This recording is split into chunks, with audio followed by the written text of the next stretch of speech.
Good morning, class 10. Today we are going to start a new chapter in Reader, The Sermon at Banaras. This chapter tells us about an important sermon which Gautam Buddha gave at Banaras. It was his first sermon.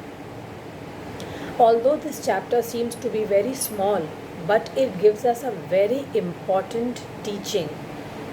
It teaches us something very, very important which we all should remember in our lives. Let us read and find out what do we learn from this important chapter. The Sermon at Banaras. Now, first of all, we should know what is a sermon. A sermon is a religious or a moral talk. If a person gives some religious preaching in a church, in a temple, in a gurudwara, in a mosque, anywhere, or it gives us a moral talk, that can be called a sermon. Gautam Buddha, 563 BC to 483 BC, began life as a prince named Siddhartha Gautama. You all have studied about Gautam Buddha in history in class 6. So you are familiar with Gautam Buddha, you are familiar with his life. In northern India, at 12, he was sent away for schooling in the Hindu sacred scriptures, and 4 years later he returned home to marry a princess. They had a son and lived for 10 years as befitted royalty. That means befitted royalty means they were suited to be living in a royal palace. They were perfect people to be living in a royal palace. So for 10 years they lived in the royal palace. They lived a life of royalty. At about the age of 25, the prince, heretofore shielded from the sufferings of world, while heretofore shielded from the sufferings of the world means prince till the age of 25, the prince was totally unaware of the sufferings of the world, because he was living in a royal palace, because he was living a life of royalty. That is why he was totally free from the sufferings of the world. He did not know what kind of sufferings were the people facing, what kind of sorrows were there in the world, and he was shielded, he was protected from all worries, sorrows and sufferings of the world. He was living a perfectly happy life in the royal palace. Shielded from the sufferings of the world, while out hunting, and chanced upon a sick man, then an aged man, then a funeral procession, and finally a monk begging for alms. So one day when this prince went out for hunting, he saw 4 sorrowful scenes. The first was he saw a sick man. The second was he saw an aged man.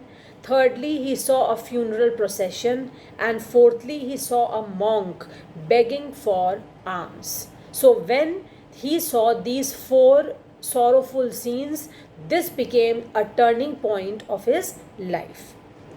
These sights so moved him that he at once went out into the world to seek enlightenment concerning the sorrows which he had witnessed. Enlightenment means a state of high spiritual knowledge. So when the prince saw that the world was not as he used to feel in the palace, there was so much of sorrow, misery and suffering in the world.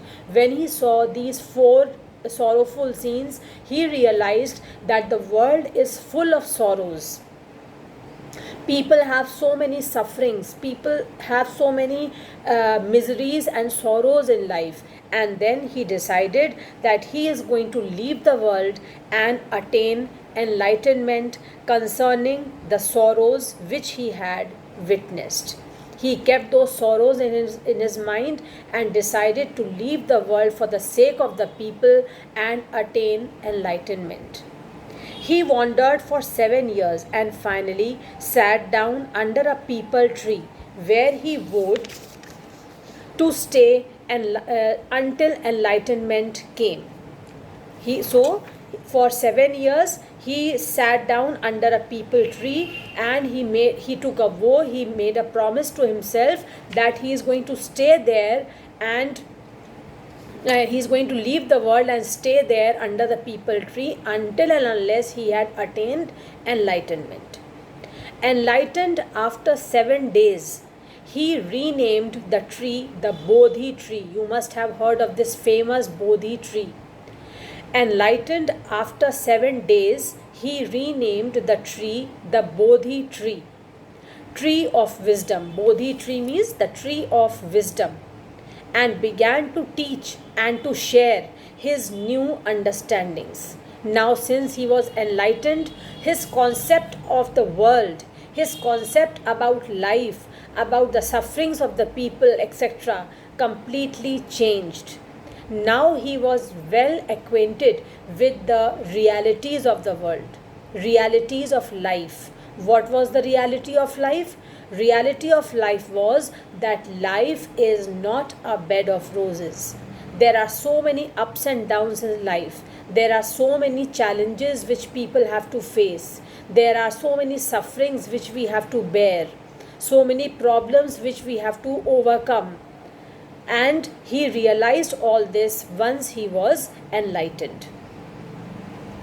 Enlightened after 7 days, he renamed the tree the Bodhi tree, the tree of wisdom, and began to teach and to share his new understandings.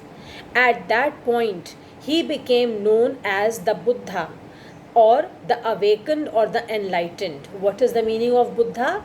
The awakened or the enlightened.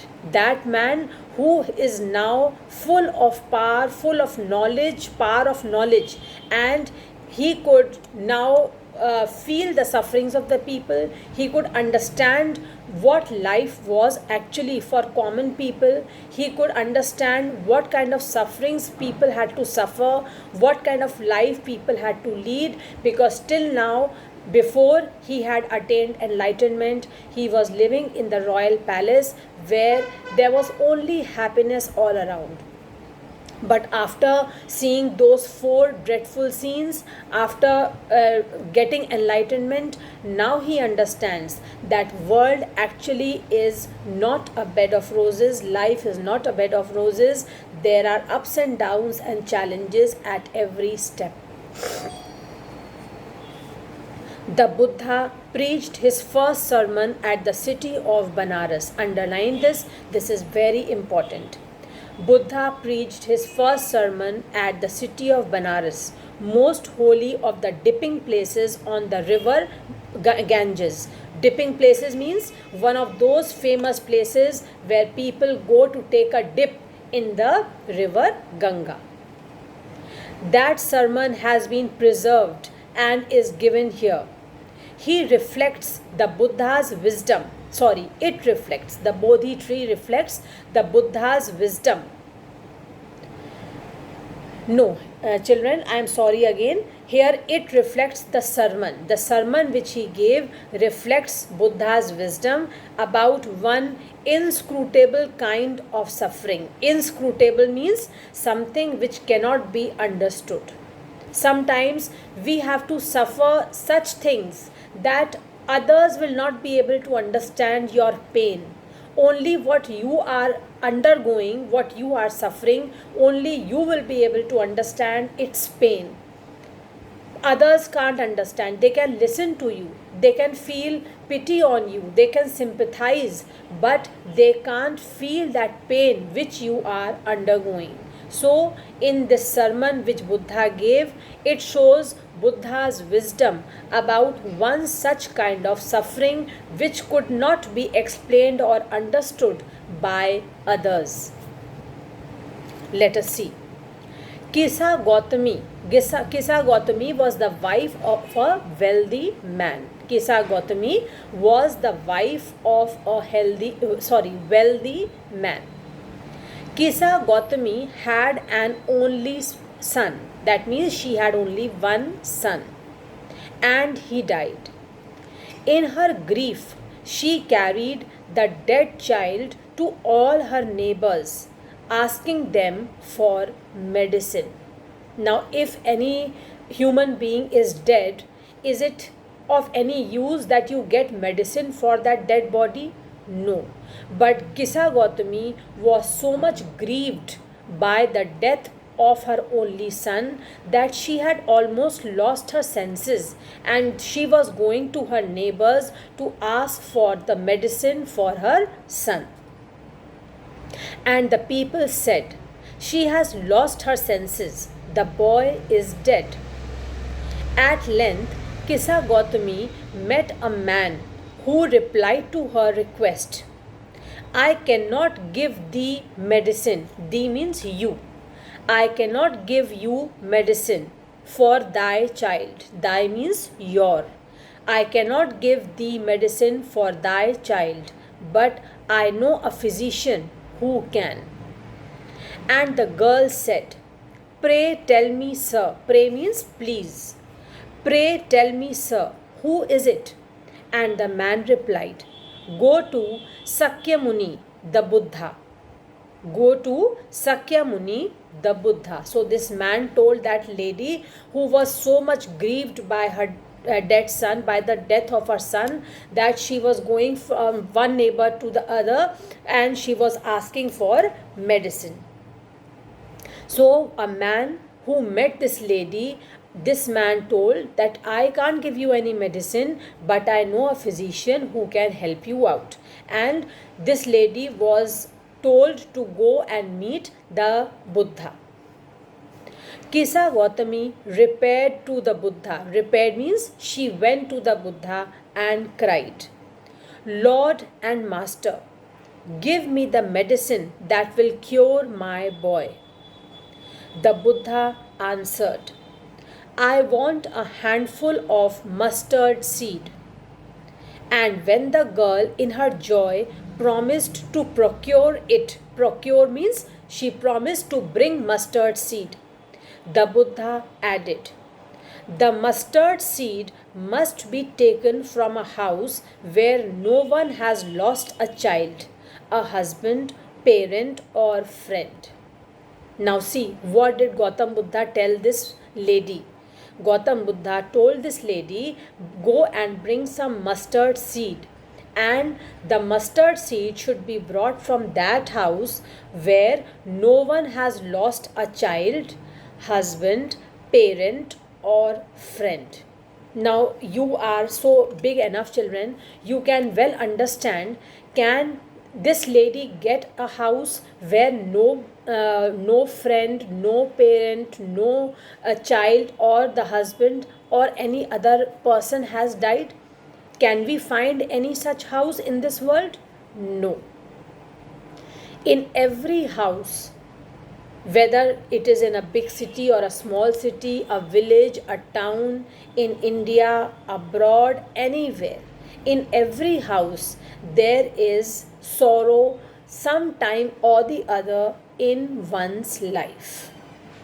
No human being can say that in my house sorrow has never stepped in. This is not possible. Death takes place in every house, whether it is of a friend, a parent, husband, wife, brother, sister, son, daughter, or anybody. Death is inevitable. We can't avoid death. The mustard seed must be taken from a house where no one has lost a child, husband, parent, or friend. Poor Kisa Gautami now went from house to house, and the people pitied her and said, "Here is mustard seed, take it." But when she asked, "Did a son or daughter, a father or mother die in your family?" they answered her, "Alas, the living are few, but the dead are many." That means this, when she asked this question in every house, they said that yes, there are few people who are living, but there are more people who have died. Do not remind us of our deepest grief. Who said this? The people. The people whom Kissa Gautami met when she went from one house to the other house to beg for mustard seed. The people told her that please do not talk about our loved ones. Please do not make us remember them, because we will again go into a deep grief. And there was no house, but some beloved one has died in it. It means there was no house. She could not find a single house where the beloved one has not died. A dear one has not died. Kissa Gautami became weary and hopeless. She was tired now, tired of going from one house to the other house to find such a place, such a family where nobody has died till now. And she was hopeless. She was hopeless because now she could not find any such house as was told by Gautam Buddha, and she had lost the hope of getting the mustard seed, and she was losing hope of making her dead son alive again. Kissa Gautami became weary and hopeless and sat down at the wayside, watching the lights of the city as they flickered up and were extinguished again. So what did she do? When she was full of despair, when she was full of hopelessness, then she sat at the streets. She sat on the wayside and she was watching the lights which she could see in the city. And what did she notice? The lights flickered, and a time came when they were switched off, or they were extinguished. At last, the darkness of the night reigned everywhere. When all lights were switched off, when they extinguished, there was darkness all around. And she considered the fate of men, that their lives flicker up and are extinguished again.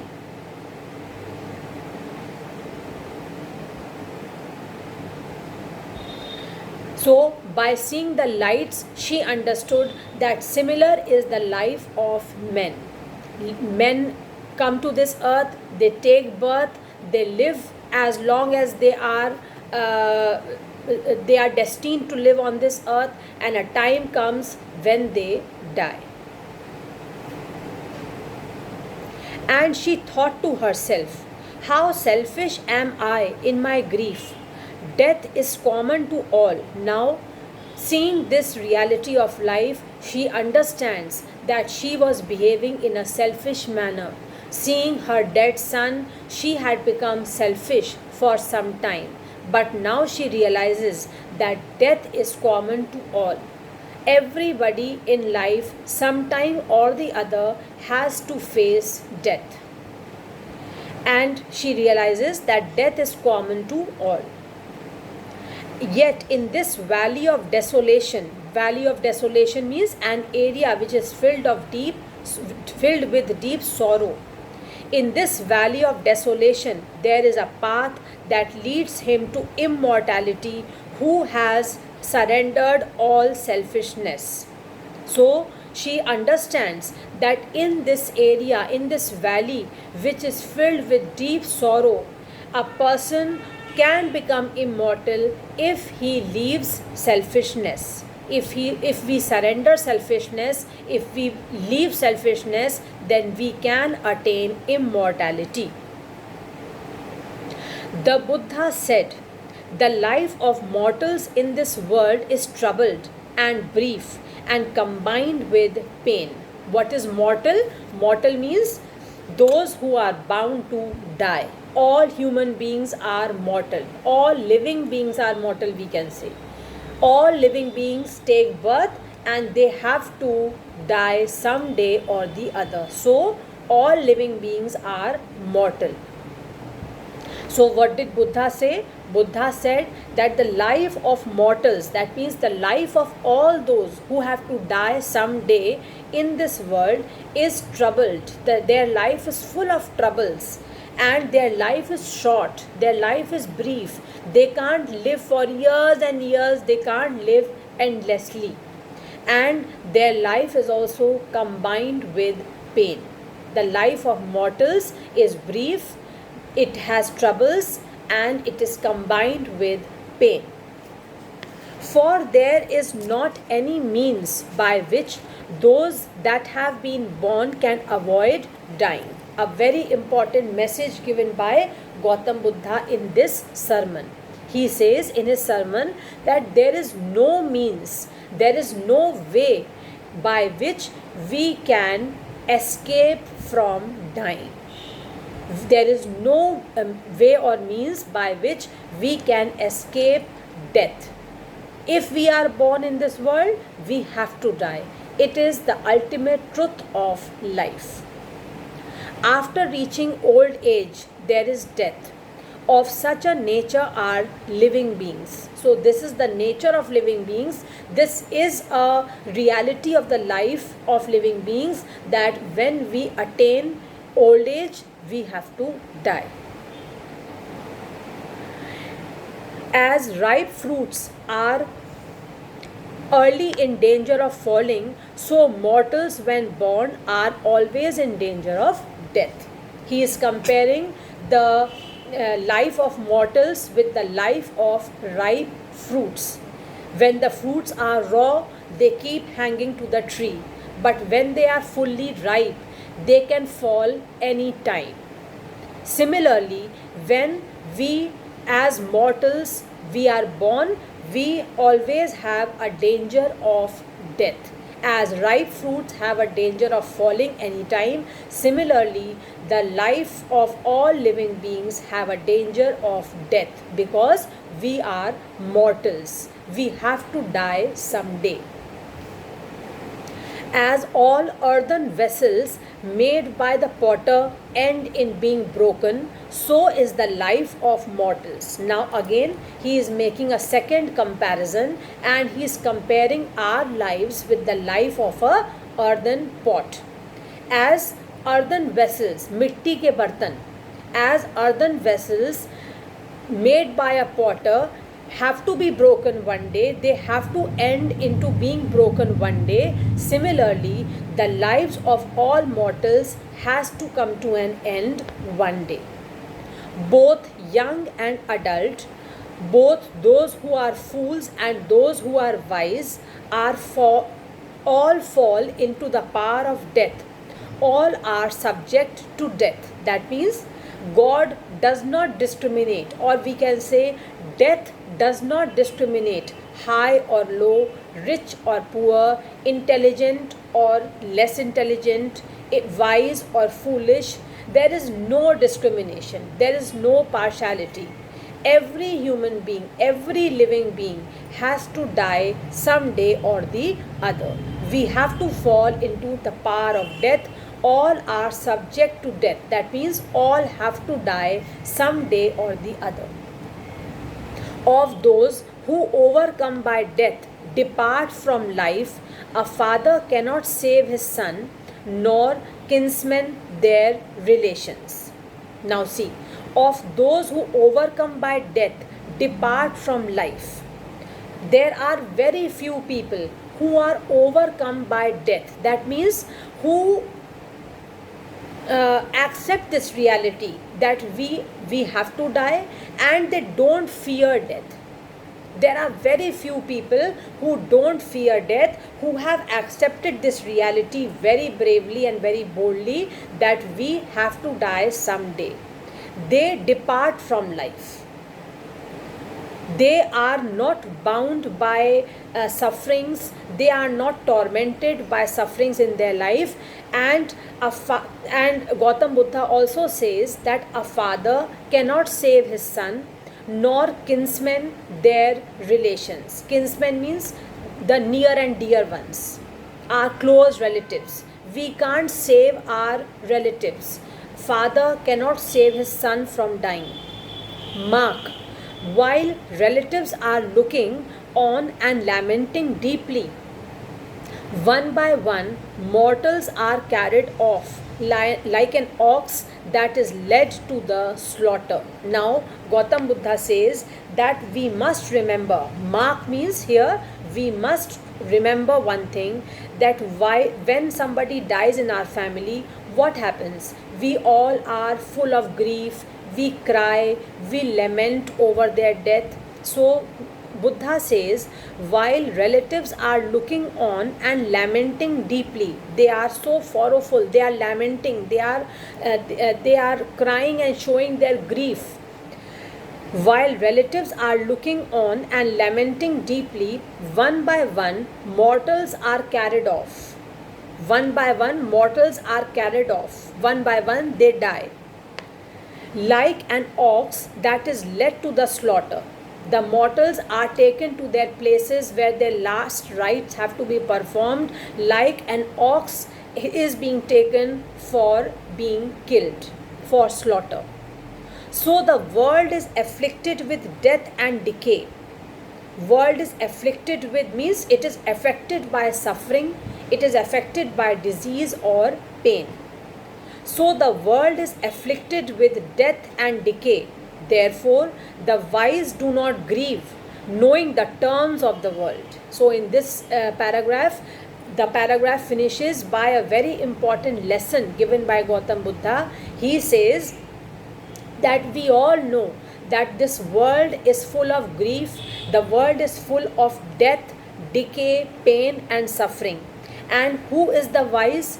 The wise man is that man who does not grieve, who does not become sad, who does not lament over death, over pain or sorrow, but he accepts the reality of life bravely, knowing the terms of the world. That means he accepts the terms and conditions which we have to follow when we are in this world. What is the term and condition? That when we are born, we have to accept this reality that we will die someday. Nobody is immortal. We all are mortals. We have come in this world. We have to bear the sufferings of the world. We have to bear the pain. And one day, when our tenure in this world is over, we will come to an end. We will die. So that man who accepts this reality is considered the wisest. Not from weeping nor from grieving will anyone obtain peace of mind. Again, an important line which Buddha preaches in his sermon. He says that we cannot obtain peace of mind if we keep on weeping, we lament or we grieve. Weeping, lamenting or grieving is not the solution to any problem. They will not give us peace of mind, but they will only add to our sufferings. Not from weeping nor from grieving will anyone obtain peace of mind. On the contrary, his pain will be greater, as I just said. This will only increase our pain. On the contrary, his pain will be greater and his body will suffer. He will make himself sick and pale. If any of our near and dear one dies, and if we keep on crying and crying and crying for days together, what will happen? We will also become ill. We will become physically ill also and mentally ill also. So crying, weeping, grieving, lamenting, all this is not the solution to any problem. They will only increase our sufferings and pain, and they will make us sick and pale. Yet the dead are not saved by his lamentation. Whatever we may do, if we keep crying, we keep weeping, we keep lamenting, what will happen? Will the dead become alive again? No. It will have no effect on that person who has died, who has gone forever. Yet the dead are not saved by his lamentation. Lamentation means by his expression of sorrow. He who seeks peace should draw out an arrow of lamentation. He who seeks peace, very important lesson for life which Buddha gives to all of us. He who seeks peace, that means he who wants peace for himself, what should he do? He should draw out the arrow of lamentation. That means he should take out the arrow of lamentation. He should throw sorrow from his life. He should throw sorrow from his life forever. If we want to lead a happy life, if we want to lead a life full of mental peace, then we have to remove this arrow of sorrow. There is no real arrow, children. He is just comparing. He is saying that if we want peace, if we want peace of mind, peace in our life, then we will have to throw this arrow of sorrow from our lives. He who has drawn out the arrow, I think I have missed some part of this line, I am reading again. He who seeks peace should draw out the arrow of lamentation, complaint and grief. We should not only throw away the sorrow of lamentation, we should also throw away the sorrow of complaint and grief. We should stop complaining all the time, and we should stop being in grief all the time. We should come out from these sorrowful state of mind, complaining state of mind, and we should live a normal life so that we can live peacefully. He who has drawn out the sorrow and has become composed will obtain peace of mind. If we will remove this arrow of sorrow from our life, and what we will get after that, we will get peace of mind, and we will lead a composed life. Composed here means balanced life, a life which will lead us to salvation later on, once we die. If we follow the paths of Gautam Buddha, we might attain salvation. He who has drawn out the arrow and has become composed will obtain peace of mind. He who has overcome all sorrow will become free from sorrow and be blessed. So if we want to lead a blessed life, if we want to live a life full of peace, then we should remove this arrow of sorrow from our life. We should stop complaining. We should stop being grieved all the time. We should stop being sorrowful all the time. We should stop lamenting every time, and we should accept this bitter reality of life that every living being who is born has to die someday. The person who accepts this reality of life happily is actually a blessed person. He is the person who will lead a peaceful life without any problems, without any mental trouble. So this is a very, very nice chapter, a chapter which teaches all human beings that